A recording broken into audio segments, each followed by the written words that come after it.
You're listening to Mainstreet Unscripted with myself, Matthew Wallen, and my co-host, Holly Nash. This is a podcast put on by Casa Grande Main Street, a local nonprofit organization here in Casa Grande, Arizona. And let us begin.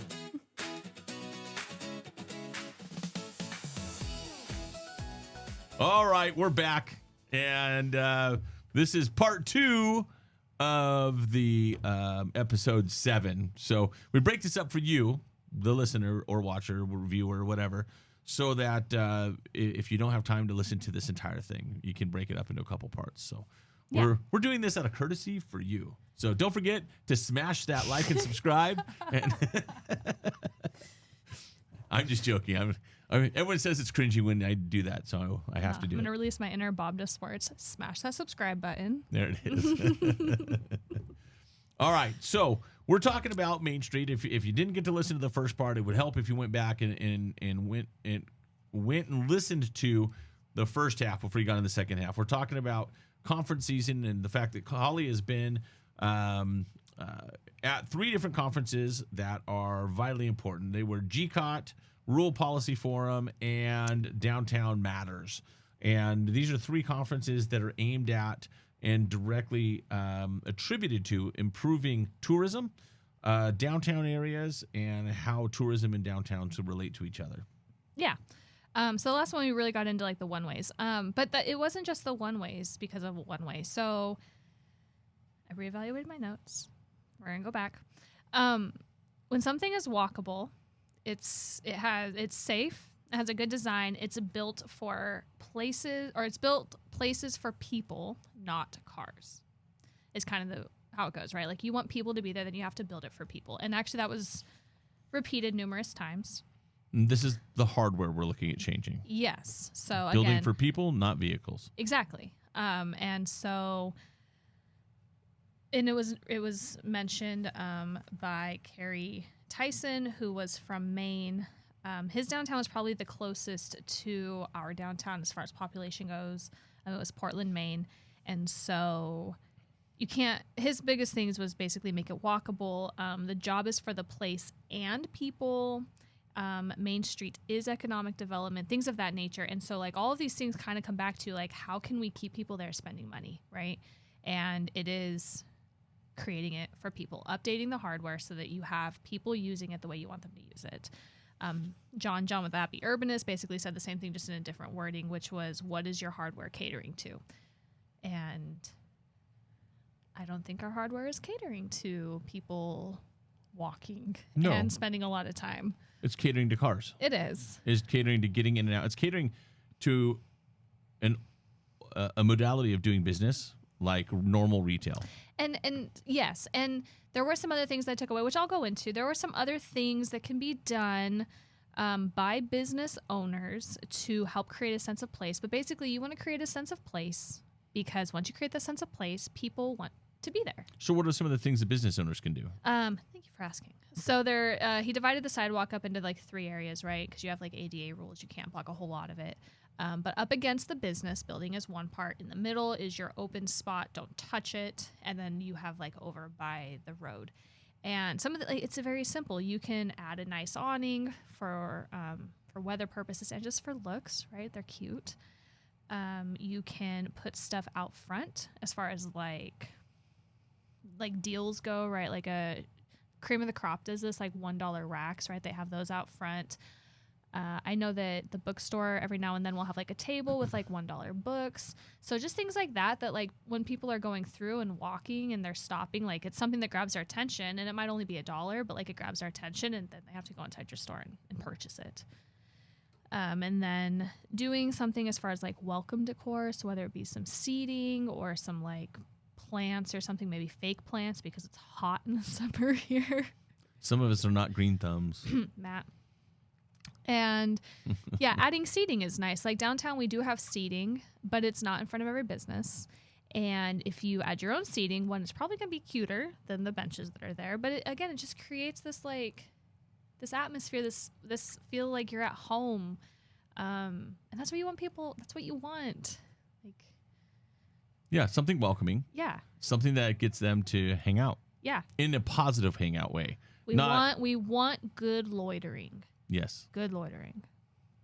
And then being able to play music. So something that I've been hit with a few different times throughout the past couple months is we need to pipe in music. Really cool idea. I'm not against the idea.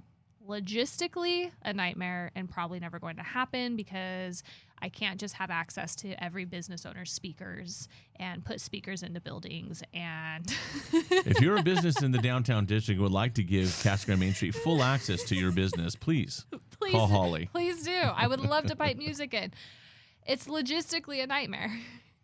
But if that's something you want, they make these really cool things called Bluetooth speakers, and you turn them on and it connects to your phone, and then you can put it out front. Ooh. I want to give a shameless plug for a product that we use. Okay. So my wife does pedaling paletas, and we take music with us when we go. So if there's not any music at an event or something like that, we become the music. Wait, they don't pipe music into your paletas bike? We pipe the music into the paletas bike. So we take music with us, and every time that we do, we create the vibe wherever it's at. So I'll give you an example. She just did like this pool party, and it was poolside with pedaling paletas, right? Or Paletas Poolside, I think is what the event was called. And she took these speakers from a company called Turtle Box, and they're like weatherproof, bomb-proof, fireproof. You can drop them off a cliff and they still play. They're super, super stout, but they sound amazing. And they just magnet right onto her bike, and she plays the music. So she's doing it on this little micro scale of just a little ice cream bike. And it sets the tone for the whole event. She was the entertainment. She was the vibe for the entire event that was there. See, now imagine you're a business owner. You have a metal bench that you take in and out. And I'm going to say metal bench because I worked at Big House. That was part of opening, right? There was 2 benches. I think there's 4 now. But you picked the bench up every day out of the dining room and you took it outside, right? Like, that's what we did. Yeah. So it's possible. So now you're a business owner and you want music. Like, get a bench, take it out. Magnetic connection to your Bluetooth. Yeah. Put music on. Like, and that's something that you can do with like what, $200 to drastically change the sense of place in your location and make people feel invited in. And if every business did that, could you imagine how cool it would be? All I'm hearing is dissonance. I'm hearing like this one playing hip hop and this one playing It's totally ragtime. fine. It can be our whole vibe. It'd be like, pick your music, go. No. I mean, imagine if like it was to get to that point. That would be so cool. You'd have to coordinate with your neighbor though, right? Yeah, but like we'll cross that bridge when we get there. Right now we have no music. Yeah, and I don't think it's on Main Street to pipe music into every business. When it's so easy for each business to do it and set their own tone. Yeah. And their own vibe that matches yes. the character and the voice of their business. Yeah. So again, like just easy things like that. And it really just goes back to creating that sense of place. The other thing he talked about, right, we talked about last episode was like feeling enclosed. People feel safe when they're enclosed. And so that's where getting rid of some of the large roads can really help with that. Feeling more like boxed in. That's what the parklets help out with. Parklets really help with that. Slowing traffic down. And then eye level interest. People, look, have something at eye interest. Did you say evil interest? Is that what you said at first? I did initially. Okay. I combined them. Eye level interest. But like window art, decors, displays, Art Mobile does really good with this, right? She always has stuff up in her windows. And I think most places do have window displays. Mm-hmm. But what if we took it like a little bit further? Like really took pride in those displays. Something out front. The bookstore always has the butler out front, right? With his book tray. Yeah. Like in eye level, it says books and there's books right there. So like what if most places had something like that?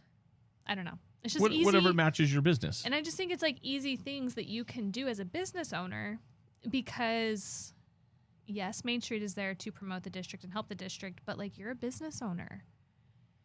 Like, well, these tips and these things, that's part of us helping you as a business in the downtown district. If everyone did it, we would have such a cool vibe. Agreed. Yeah. Yeah. Places to sit. A little bit more decor that matches your voice and brand of your business. Expand your business from just the inside of your walls. You're not just a business inside. Expand out to the sidewalk. You have to clean the sidewalks anyway. Use them. Yeah. Like, Use them for your branding. Use them for Yeah. product highlighting. Use them for just catching people to slow down for a minute. The other thing that really stood out was interest frequency, right? Lots of different things for different people. And I think that that's something that we all just need to get behind, that your millennials and your Gen Zs have money. You need to appeal to these age groups. We like random things. When you're still living in your parents' house, you can afford a lot of excess things. I'm married with 2 houses, Matt. Thank you. You're an exception, not the rule. Thank you. But we also spend our money on really random things. Right. You have a table at eye level with a bunch of plants, you're getting all my money. Oh, Like now you know how to reel Holly in. books and plants. That's all I need. But like having things for these different interests, I think that they're, especially in Casa Grande, like there's this missing piece to connect with the younger generations. And I think that if you can connect with them, you're gonna really succeed. And there's a lot of those generations living here. So a lot of people wait until, right, like winter visitors are here, which yes, they have a lot of money and we love the winter visitors. But there are people here year round with money. You just got to find a way to get their money. Well, not even that. Just earn it. Earn the money. Yeah. I mean, it's not a trick. It's not like a gimmick. It's not something you can force. If you do the necessary work, and it doesn't, there's not a lot required here. If you create like that sense of place that we're talking about, that builds the vibe, and you give a place where people want to come hang out, they're going to come down. They'll choose to come downtown for lunch rather than go to one of the many different chain restaurants, right? Because they'll come down, they'll want to have something that's cute, that has like a certain feel to it, but we have to create that. And the businesses have to create that. Well, and something I'll say is your younger generations don't care if they have to walk in 120-degree weather to get something. We will do it. Very true. So, like, you really need to be taking advantage of that. But that goes into the next thing that really popped out from Rural Policy Forum. First of all, Local First Arizona is a fantastic organization, so they get all of my praise. I love them. If you don't know who they are, look into them. They are literally there for small businesses, small organizations, all of it. But something that really stood out was the phrase, community development is economic development. And so when we talk about creating a sense of place, it is helping create a sense of community. And by creating that sense of community, you are catering to economic development, especially when you talk about downtowns. People want to be downtown because they like the atmosphere, they like how it looks, they like the feeling, they like the cuteness. That's only there because of the community. So... Well, people feel a sense of pride, too. Yes. When they have a cute downtown. Yes. Oh, come, let me take you to this cute little place. Yes. And so what Main Street's job, right, is a lot of community development, kind of. Like we Neon Sign Park, the murals, the Doors of the Past, the events. We create that community and that sense of community. And I guarantee you most of the businesses down there want to be down there because they like that.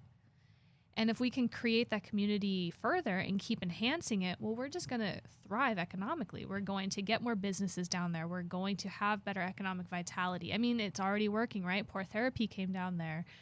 The whole terminal project and everyone that's moving in there. Exactly. Sunshine Girls. Exactly. They moved in. They're killing it. I talked to Mike today, are. and he was telling me that they're doing really, really well. And why are they down there? Why did they go there instead of the promenade?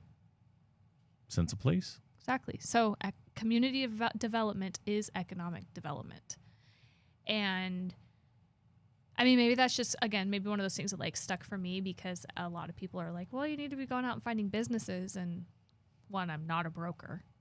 Right. I have nothing to do with retail, but I create the sense of place. And so it was really nice to hear like, no, creating this. We do give ideas though. We do. To existing businesses. We and do. There's things that have happened in the downtown district that were directly because of us and because of ideas that we've had and implemented or just mentioned to somebody and now they're happening. Yeah. And I mean, like, it's great. And I don't know, it's just nice. Like, yeah. And I think, again, just because I hear so often, right, like we need to be like these bigger places, the Chandlers, the Gilberts. And it's like, no, our community is fine. Like we're Casa Grande. If we own that, it's already working. And if we could just like, And don't be down on Casa Grande either. Like, don't be that person that's like, oh yeah, Casa Grande, oh, you know. just for my buddy Aaron Cooper, Casa Grande is not that bad. I stand by it. We still need to make shirts for that. I have one. I just need to wear it. Casa Grande, it's not that bad. It's not. Like, it's really not. I don't even know how to say it better. You know, last episode, Stephanie was talking about that she feels the downtown area already has a vibe or a feeling to it that didn't exist before. And she was saying that it was there. We kind of went back and forth on it because I feel like we've got a lot of room to grow and a long ways to go before we're, quote, there. But what is there, right? See, and that was the thing. And I actually misquoted. I said that it was the lady from Baton Rouge, which she had a lot of stuff to say. And I did take notes on hers. But it was actually from Strong Towns that made the point. For anyone who doesn't know Strong Towns, go look them up. I really, really love like their whole purpose and their mission. The whole purpose of Strong Towns, right, is like upkeep. Like, just for layman terms, upkeep. Upkeep what you have. Keep your roads nice. Keep your buildings nice. Like, put the money into keeping things going and keeping them nice because, one, financially, that's just a lot better term, right? If you keep a car running. It's that broken window theory. Yeah. But it also keeps your like, it keeps your city and your town and your community feeling the way that it does. And so, yeah, I wrote down literally every city and town has things, even those that we aspire to be. So it's never perfect. It's never done. But if you can upkeep it and you can keep going with it, and that's something else that kind of worked with me because as a nonprofit, right, you get a lot of grants and grants open for new projects. Something I'm avidly against is a new project that we don't have a plan to upkeep because upkeep is expensive. Mm-hmm. And so listening to Strong Towns speak, it was like, thank you. I'm not the only one here. Right. Like the Neon Sign Park, right? It could be a really good year where it's like $500 upkeep, and it could be a really bad year where it's like $25,000 upkeeps. So your upkeep of projects, like, that has to go into your budgets, that has to go into planning. And so when people want new things from me and I tell them no, like, we upkeep a lot of things.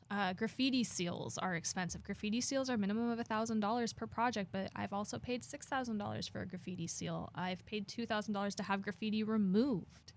So upkeeping things is very expensive, but if we keep it nice, then it stays nice. Yeah, well, we don't always get lucky, too. Like, the Rose Johnson mural was vandalized. Yeah, that was our good guy, Tony. Yeah, Tony the sign guy. Coming and doing it for free. What's the name of his company? Is B&L. B&L Signs. Yeah, he's great. So B&L Signs hand paints signs, yeah. Which is a dying art in America, and Tony's amazing at it. He is. And luckily, we have him to come in, and he fixed the mural. And he offered. I didn't know how to go about fixing it. Right? Like, how do you go about fixing a hand-painted mural that has no graffiti seal because you can't put a seal on it because of the type of material that it's painted on? Yeah. Like, okay. So thank goodness for community partners like Tony. Yeah. But upkeeping it, right? Like, so next time when somebody wants a new mural, what it goes through my head is, okay, let's go through initial costs. Mm-hmm. Let's go through who's going to pay yearly to have it maintained. Who's going to pay if it is graffitied? With the doors of the past, right? One monsoon came through and took 2 out. Thank God we were already in the process of the new ones. But if that happens now, then what? Then I have to go buy new doors and I have to go through this whole process again. I have to pay artists another $1,000. Like, for the record, we did a different way to secure the doors. I put them up with, oh my gosh. Just going to trust you that they're not going to blow down. No, me and Rob, we put them back. We put them up with a totally different, not Rob. Okay, Rod. Rod, thank you. And we did a different thing. The way they were done last time, they should have really held together pretty well. And but monsoons are tough. They are. The weather is tough here. And so the ones that are up there now, they're super, super heavy doors. They're not just outdoor doors like the other ones were. These are actually like fortress doors. And they're up there with, big giant lags. But I do have to pay yearly to have them weather sealed. Yep, they got to be resealed. Which is minimum of $1,000. Yeah. So so that just kind of goes back to the strong towns, which I love. I love the idea, just keeping up what you have, and then once you do that, maybe we become lucky and we find a way to add something that's easy and new, like the Dawn Market sign. I mean, all of it has been like an easy step for me. I've never gone out of my way to be like, no, we're gonna do this, because I'm just fiscally responsible, and I'm like, can we do that? But the Dawn Market sign, we were given the sign for free. I came across the AP. Well, I didn't come across. Richard got us APS funding for it. Mm-hmm. And then the upkeep for it and installation for it has been minimal. We found a way to attach it to a business who wanted the sign. And so maintenance-wise, it's one of those, like, if the neon gets broken, then it's going to suck. But hopefully that doesn't happen. Well, and when it was refurbished with all new neon. Yes. And they used a technology that was different than even the signs in the neon sign park that was supposed to make it weather better and last a lot longer and be more resistant to some of the challenges that our Arizona weather presents. But it's just in general, right? Like, oh, let's do this. And it's like, yeah, I wish I could just go paint murals every day. But the reality of the upkeep of them is... it's beyond what I think a lot of people realize. Sure. It is. Tucson has a ton of murals all over, it's one of their points of pride in their downtown area. They actually have like a complete foundation just to the murals and just to the preservation of the murals, that it's millions of dollars worth of money that they spend, not just finding new murals and putting up new murals, but actually maintaining those murals. Now, ours aren't to that same scale, but it does cost us a lot of money. Well, but that just shows you why. Like, there's a whole there's a whole thing just to maintaining murals, yep. And that's just part of what Main Street does. And literally, again, I wrote, like, there's no need for grand transformations, only little bets. And so, like, you can take little steps throughout time, and it'll transform it. It's not going to be overnight, but like you guys said last episode, right? Stephanie, she moved here in 2008, 2009. Mm-hmm. If you look at our downtown then to now, look at what all those little steps She moved out here in 2005. I moved out in 2008. That was what it was. Okay, but both of them, look at where we are now through the little steps. Right? No, it's dramatically different. Yeah. And there's a lot of things that transpired to aid that along, but because of stewardship of people interested in the downtown district and because of the efforts of Main Street, a lot of those positive changes that have happened, those little steps like you're talking about, made it possible to create what we have thus far. It is vastly different than it was 15, 20 years ago. It is. I mean, even the trees, right? So like I remember putting lights on the trees. Mm-hmm. When they first got them, I think it was like 2012, the new streetscape that went down there. There were itty bitty trees. We put lights on them. Nice. Yeah. And now they're huge. Now they're huge with no lights, but it's fine. Yeah, so I guess all of that talked about, right, creating your downtown and how to use policy and government and the different community partners to get there. So I kind of like the way these, maybe they planned it this way, right? Maybe they planned it where it was like Downtown Matters, Rural Policy Forum, and then GCOT, right? So it's like, this is why you matter. Here's how you get there. Here's how you promote it.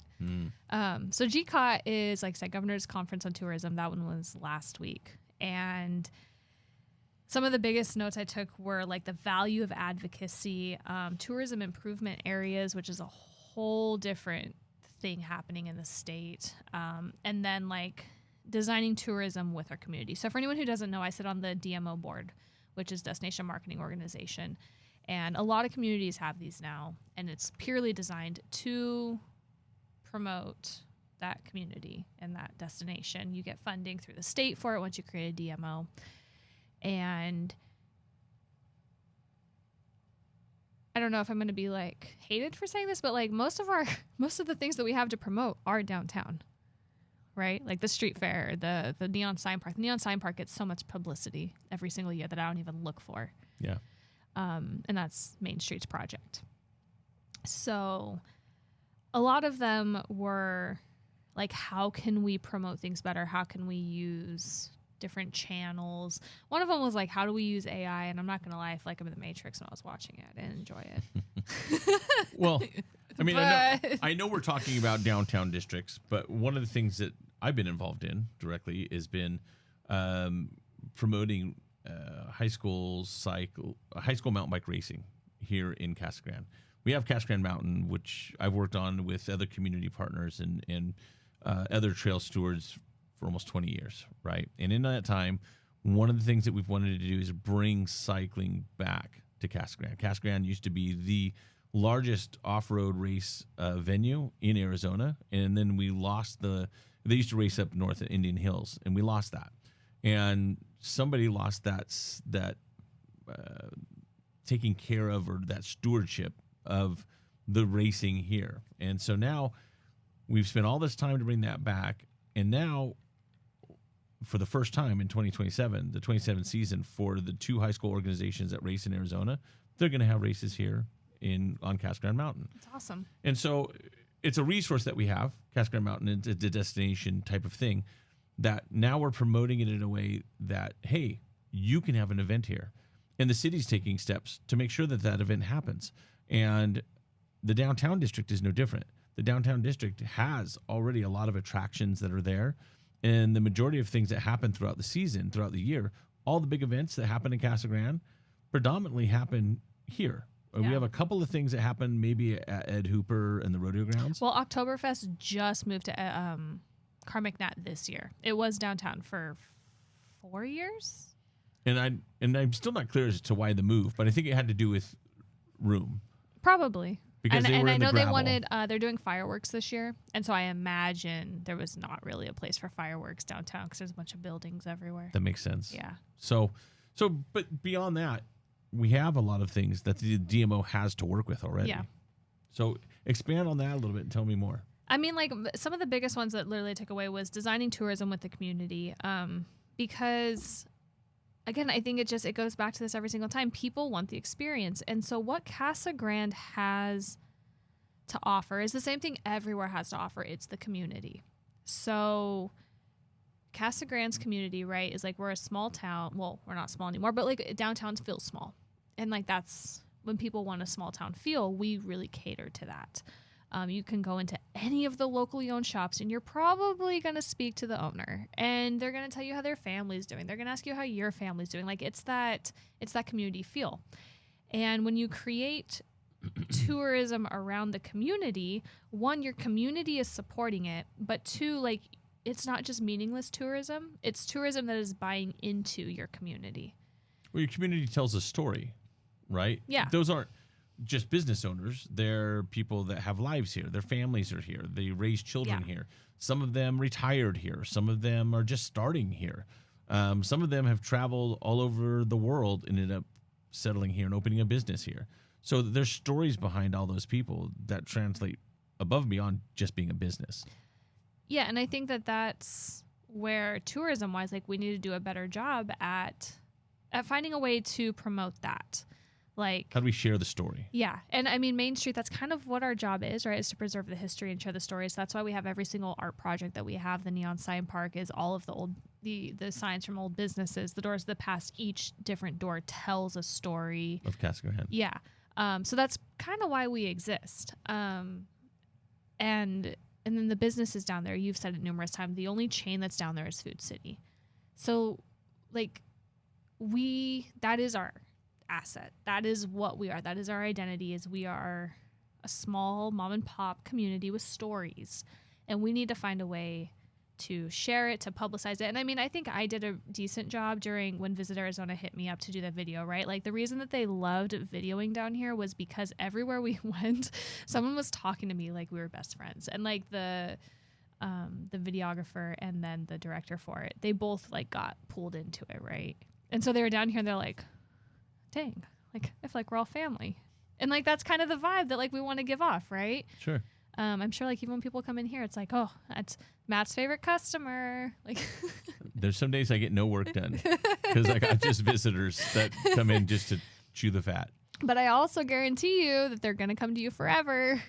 Yeah. I mean, when you feel connected to community through those stories and you know people's history, you know the stories behind that history, and you feel connected, well, especially when that story may be shared, you might have that same similar story. So now everybody's more relatable. And when that happens, we want to do business with the people that we have a relationship with. And the downtown district, because it is the owners that are running everything, when you go there, the person that's usually there in charge running the show is the person that owns the business. And people gravitate towards that because they're not just supporting big chain X. It's right? authentic. It is authentic. And it actually makes you, remember you're talking about the sense of place. Mm-hmm. Well, now once you walk in, oh, hey, John, hey, how's it going, man? Oh, it's really good. And you start having that conversation. How's the kids? Oh, they're doing great. And did you ever get that truck up and running? No, I didn't get it. A distributor wouldn't work. We have these conversations. It's not just about business. Not, hi, I need a tube. Oh, tubes are over there. All right, thanks. Here, that'll be, $12.99. Oh, thanks. And then they leave. You have this conversation. Oh, by the way, what brings you in? Oh, yeah. I almost forgot. I need to get a, X. And so you can have those conversations, relationships. I honestly don't know how you translate that in marketing, like on a grand scale, like on a state scale. Come see us. We're friendly. I mean, I don't know. Well, I think that what it comes back to, I don't run the DMO. I'm just on the board. So I don't know how that necessarily transpires. I have my own thoughts and opinions on it, but I think that all of it comes back to the sense of place. And I think that for Main Street and for the Main Street businesses to move forward, we really have to, I don't want to say put trust into the next step, right? Like we've kind of been like taking these small steps, just like Small Town says to say or says to do. But like we just have to like get to the next level of like, let us make this a place. Let us make this our community hub. I am an advisor for the Youth Commission, right? And they have a Heart of Casa Grande scholarship program every single year. And you write an essay or you draw a picture or you do a video of what your Heart of Casa Grande is. And every single year, numerous teens say downtown Casa Grande because of all the history that's down there. And these are kids who, I'm guaranteeing you, like they don't go shop down there, but like they know that their history is down there. And I do my best to put the kids down there and to educate them and make them feel this like sense of place down there. But when there's kids randomly throughout the community saying like, yeah, downtown is my Heart of Casa Grande because that's where my history and my heritage is, why are we prohibiting me from doing more? Right. Like why are we not capitalizing on that? Yes. Like we have this momentum. Please let me do this. Like, let me help you. Even if it's not a one-way road, but like we're on the cusp. Like we have to do something. Otherwise, like it's never gonna go to that next level. And we're just gonna be at the same place that we've been. And we've been growing, but it's like we kind of have to like, all right, are we gonna settle here? Or are we gonna try and go a little further here and make this a legit sense of place, make this a legit place, help us be able to create hardware that allows us to change the user's ability down here. And to expand the district beyond just Florence Street. Like, yeah, how cool would it be if now we have 3 streets downtown and now Marshall Street is incorporated into all of the events? Like, imagine small business-wise, right? Like, all those people now have more customers, more visibility. We can have more mural projects because now people are walking down there and we can justify doing that. We can have cool painted crosswalks. Well, if you have more places to go, people can take more time there. So the more time you spend, the more money you spend. Right. And that's good for everybody in the district. And so a lot of businesses on Florence, I've heard a lot of fear come from a couple of them, and rightly so. Yeah. We respect that. Trust in the process that we're incorporating things that have worked in other districts that are going to not just preserve yours, but it's going to expand it and to grow it. But you got to do your part too. Yeah, like if let's say we do this, right? Like we go one way, we add some bike lanes, we put signage up for parking in a specific area that forces people to walk. But if you're not, we can do all of that, and we can give you this hardware. But if you don't buy the monitor to view the hardware, it's not going to do anything. Right. Or if you don't learn how to use the software. Yeah. Or you fight. Worse, you fight the hardware. If you're stuck on like, what is it? Microsoft Office, and we're over here on Windows 10. Whatever it is, if you're stuck in a certain modality and you can't open your mind up to recognize that what's good for the district as a whole is good for you. I think I wrote that. Hold on. Where did I write that? There was literally something about that. With GCOT. We tend to use new innovations the same way as old technology, and that is Lumiere's law. And so basically it was like they create new things, and you're trying to use this new thing to do your old thing, and it's just like, why would it? And then ultimately, like, it ends up creating something entirely new, right? So like the whole thing came from like a motion picture camera. Mm-hmm. They were trying to use a motion picture camera the same way they were using a still camera, but that's not what it was for. And so they ended up finding a way to make movies instead of pictures. And so like it completely changed the landscape. Getting very animated. She's knocking things over here. That's how passionate she is. Because like you have to change it. Like if you want change, you have to be okay with change. If you want something to change and to be different, you have to allow us the opportunity to make things change and to be different. Well, and frankly, if you don't utilize the new tools, right, or you try to utilize the new tools the way that you use the old tools, it actually becomes a worse experience because the new tool was intended to be used a completely different way or to enhance what you were doing before. But if you use it like the old tool, well, the new tool is a terrible old tool. Yeah. If that makes sense. I'm saying tool a lot. I feel like the word tool is coming out too much. but my point is... Hey, if you're trying to use a drill the same way that you use a screwdriver... Well, no. Actually, I thought that example. I was going to say that same thing. That's true. If you take and you've been using a screwdriver, and then you try to use a power drill that has a Phillips head bit on it or whatever. That's the only thing you use it for. Right. You're missing out. Well, not just that, but if you try to screw in the screw with the whole driver as opposed to, the screwdriver is obviously going to be more effective if you use it in that way. But if you use the powered drill in the way that it's intended, well, now it just cuts your time in half. It makes it easier and better. When I tighten my glasses, I use a screwdriver. If I used a power drill, it would break my glasses. Well, yeah, that's true. That's all I'm going to say. Yes, this is true. Yes. See? So there are new tools that we're trying to provide, and we're researching that, and that's something that, and when I say we, it's mostly Holly. I mean, she runs the ideas by me, and we talk about these things on the board. And Matt gets really passionate texts randomly throughout the day of like, I'm going to do this. I want to do this. I want to do this. Yeah. But we temper that. We discuss it. It's not something that we just unilaterally decide. And then on top of that, once we get an idea, we start asking the businesses, and we want to hear the fears. But you also have to, it goes both ways. Yeah. If we're going to listen to your fears and and acknowledge them, you need to know that we're here to support you. And I say this all the time. Any business or any organization where the focus is raising up everybody within the organization, everybody in the organization benefits. When everybody is focused on themselves and tries to rise themselves up or give themselves an advantage, it's detrimental to the district or to the organization. The organization falls apart. It can't work in that way. And maybe that one person might benefit for a time and may benefit ultimately stepping on the heads of other people to do that, or stepping on the heads of the other people in the organization, but they never fully realize their maximum of their potential unless everyone does it together. And that's the idea. That's what we're always trying to promote. That's where we're always trying to go with it, is you have to be unified together. We don't have to always think the same, and we're always going to have differences, and that's totally fine. But universally, we're doing things to try to benefit you as a district. Yeah.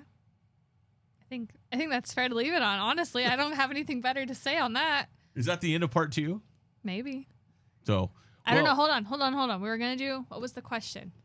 Oh, we're not doing that. We are. We're not doing that. 1,000%. We should have done that at the beginning. It's fine. If you listen to this far, you deserve to know. Okay. So Holly insists on doing this like get to know you piece, and since this is unscripted and we're making an attempt to make this more conversational, and so learn a little bit more about us, she's come up with this, I don't know if you want to call it a scheme or Chat GPT. Oh. And so she's using AI to improve the district apparently, and this is what she's come up with, is to ask a question so you can get to know us a little bit better.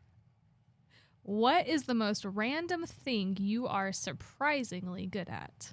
I thought we weren't going to ask that question. No, we are. We're going back to it. Oh, are we asking? She came up with 3 questions that she asked me. Yeah. I'm going to blindside him. What am I surprisingly good at? Random. Random? Don't be telling me that you're good at like fixing bikes. That's not random. That's expected. That's kind of random. I can sing. I can Interesting. actually sing. I can hold a note. Never heard Matt sing. That's because I don't sing very often. All right, I'll trust it. I can sing, but I'm very shy. Okay. So I've been in musicals, actually. I know. Now, look, say something so they can see your face.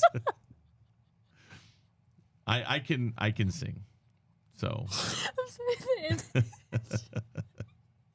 the image that I'm getting is 21 Jump Street where Jonah Hill is Peter Pan.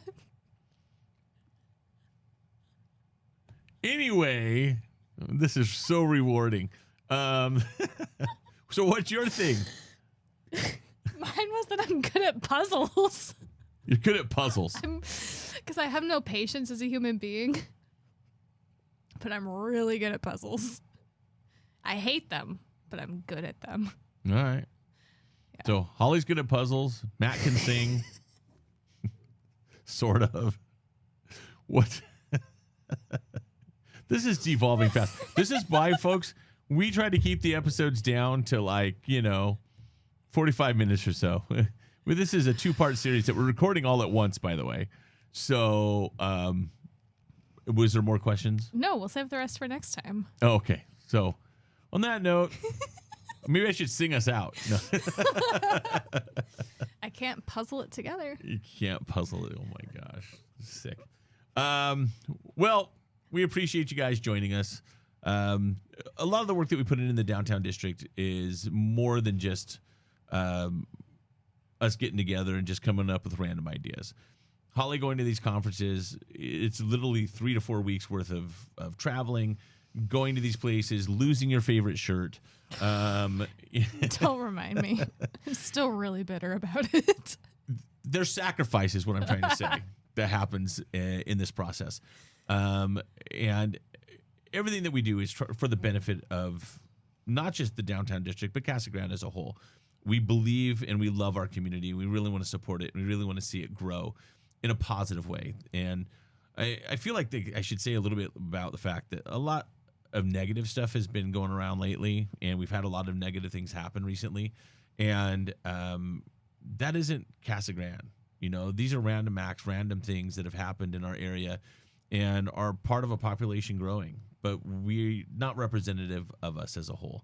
And we need to try to be positively minded, positively focused. And as we try to do that, again, I think that we're, as a community, are all going to benefit if we can just take a more positive approach and stop bashing things, look at the light on different things. Are people making mistakes in businesses? Yep. I make them all the time. Other businesses make them all the time. But we're part of your community. We're part of that fabric. And we want what's best for the community and to enhance that and to be a part of that in a positive way. And so with that, I leave you and I thank you for joining us. And don't forget to smash the subscribe button. Is that right? And like and subscribe. Like and subscribe. And all the other super cringy things that I can say. If you like this podcast and you want to hear more of it, share it with your friends and family. We'll be there even if you don't share it, low-key. Well, that's true.